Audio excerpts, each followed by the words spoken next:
Boom. Okay, this is going over the weekly maintenance for our EcoRinse.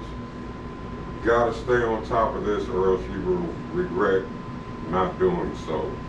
So the object is to grab, make sure you have a scrubby brush, and you want to go around the water line where these dark lines are. So we're trying to get rid of as much of that as we can. And go on this side, the front and back, or left and right side, and also against this side. You have to kind of lean over in it, and you want to get the same gunk off of it.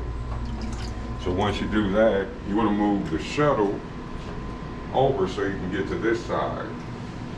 And right here where it says carriage left on the control panel, you just hold that down, and it will move over so that you can get to that, to the back side. So you get it out the way, you clean that water line as well. Once you're done, move your carriage back.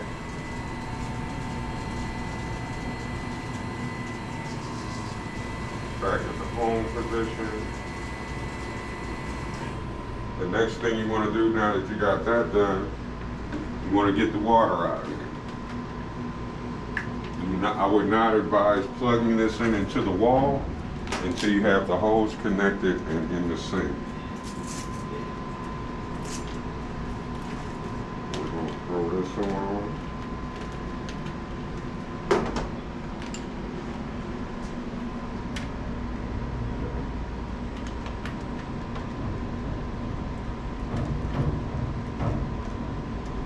Make sure you get it nice and snug. Don't have to be overly tight.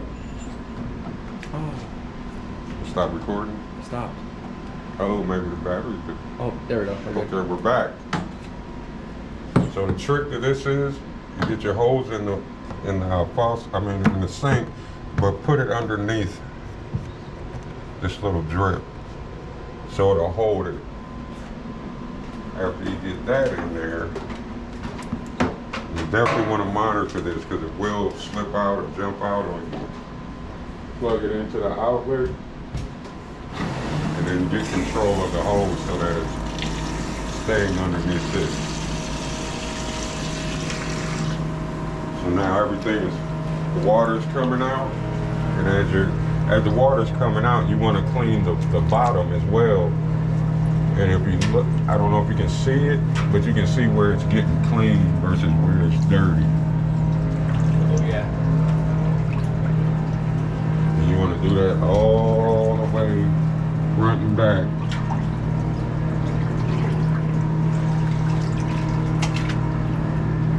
Some people probably use a pressure washer. The only reason I would rather not use a pressure washer is because we don't have a drain in the